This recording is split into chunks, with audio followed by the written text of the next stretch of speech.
It was on a Friday that they ended it all. Of course, they didn't do it one by one. They weren't brave enough. All the stones, one at a time, some of them no stones at all. But they did it in crowds where you can feel safe and lose yourself and shout things you would never shout on your own and do things you would never do on your own, had you felt the camera was watching you. It was a crowd. It was like a church that did it, and a crowd in the civil service that did it, and a crowd on the street that did it, and a crowd on the hill that did it. And he said nothing. He took the insults, he took the bruises, he took the spit on the face, the thongs on the back, the curses in the ears. He took the sight of his friends turning away, running away, and he said nothing. He let them do their worst until their worst was finished. As on Friday, they ended it all, and would have finished themselves had he not cried, "Father, forgive them." And thus began the revolution. Poets Amanda Gorman and Jan Richardson will lead us this evening. Lyricists Isaac Watts and Mark Miller will lead us this evening. The folk tradition, the spirituals, the depth of the Black experience will lead us this evening. An unhurried and a simple rhythm will lead us this evening. The silence will lead us this evening. All of them guides along our path, because Good Friday is an invitation to come out of the places where we want to pretend that evil isn't happening, where we soothe our minds by saying maybe it isn't as bad as it seems, the places where there may be a false hope that it will all just blow over. Because in our own time, Good Friday is the tragic poisoning from fentanyl. Good Friday are the preventable deaths from COVID. Good Friday are the youngest babies among us killed in their classrooms. Good Friday is a genocide unfolding to which we are party. And today is the day that we take it all on unflinchingly. We take our heads out of the sands and we begin to feel the weight of it all. And so, let us enter in.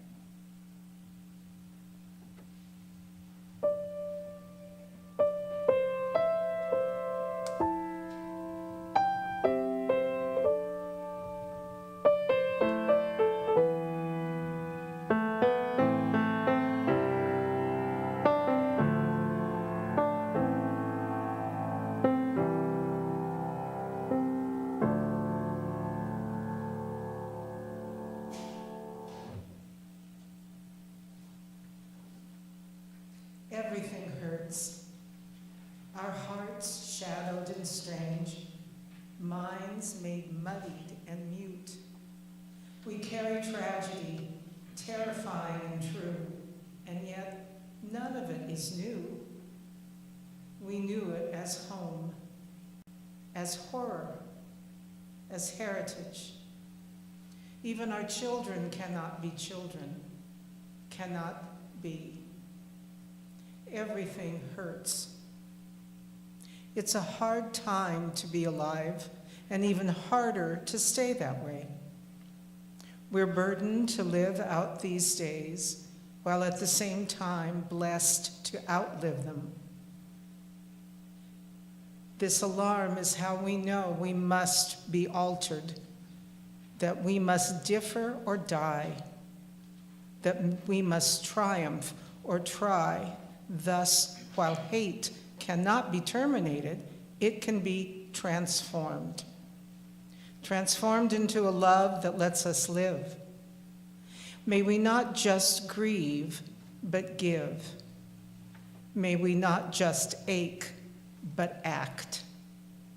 May our signed right to bear arms never blind our sight from shared harm. May we choose our children over chaos. Maybe everything hurts, our hearts shadowed and strange, but only when everything hurts may everything change.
Pilate saw that he was getting nowhere and that a riot was starting.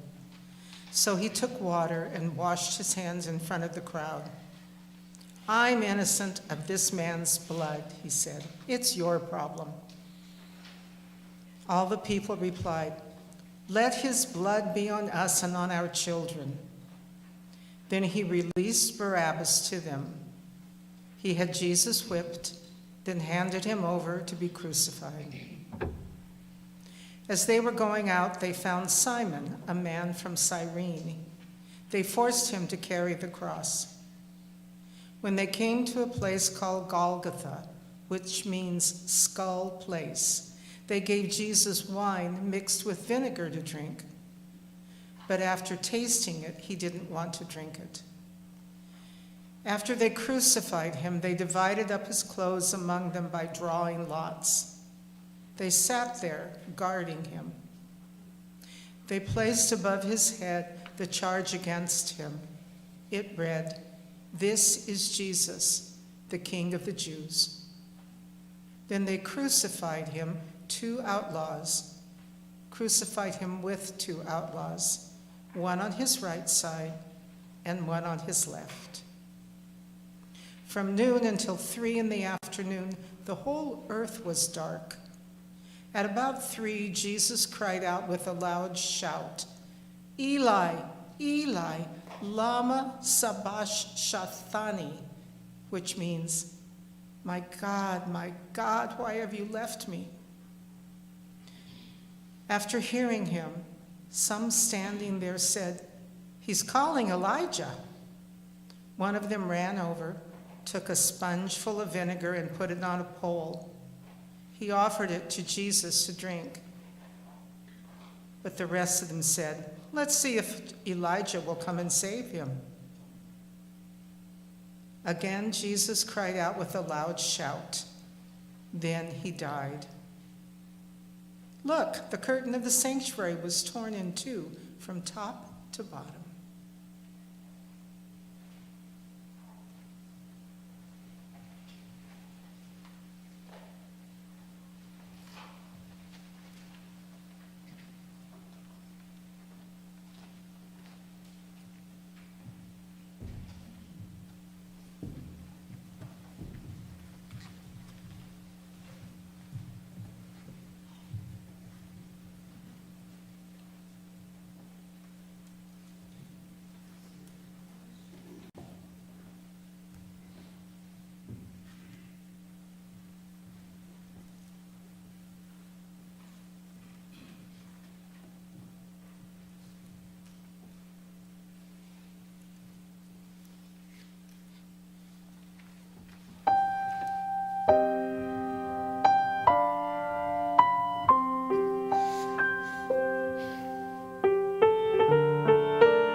And so, we come back to where it all began, friends sitting around a table, figuring out how to mount a revolution of love, a revolution of justice, a revolution of lifting each and every one of them up. The odds in front of them didn't matter. Together, they were going to walk the distance. And on the night they were together, Jesus took the bread and broke it and said, "Take and eat. Remember me whenever you do this." And in the same way,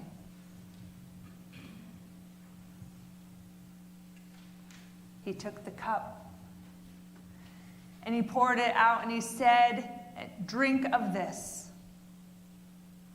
in remembrance of me, in remembrance of the love, the healing, and the care throughout Jesus' lifetime." You are invited now to partake of the same table with the invitation of friendship into the life of Christ in front for all of us. The elements are ready. We will come forward first to the bread and then dipping into the cups on the side, and there's a gluten-free option on the very front for those who need it. The gifts of God are now ready for the people of God.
singing together, let us make that circle wide. Remaining seated, let us sing.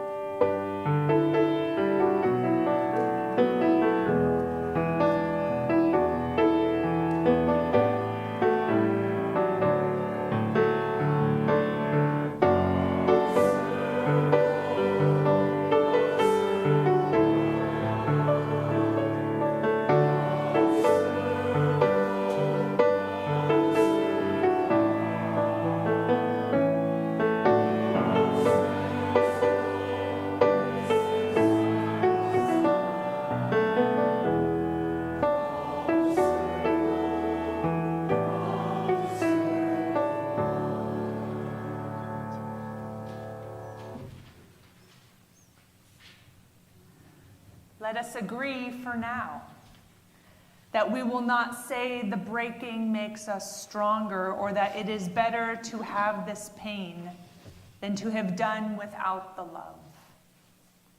Let us promise we will not tell ourselves that time will heal the wound, when every day our waking opens it anew. Perhaps for now, it can be enough to simply marvel at the mystery of how a heart so broken can go on beating, as if it were made for precisely this, as if it knows the only cure for love is more of it, as if it sees the heart's sole remedy for breaking is to love still, as if it trusts that its own persistent pulse is the rhythm of a blessing we cannot begin to fathom, but will save us nonetheless. I invite you into this final hymn, remaining seated again as our final prayer this Good Friday evening.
Blessed are you, who bear the light in unbearable times, who testify to its endurance amid the unendurable, who bear witness to its persistence when everything seems to be in shadow and in grief. Blessed are you, in whom the light lives, in whom the brightness blazes, your heart a chapel, an altar where in the deepest night can be seen the fire that shines forth in you, in an unaccountable faith, in stubborn hope, in love that illumines every broken thing that it finds.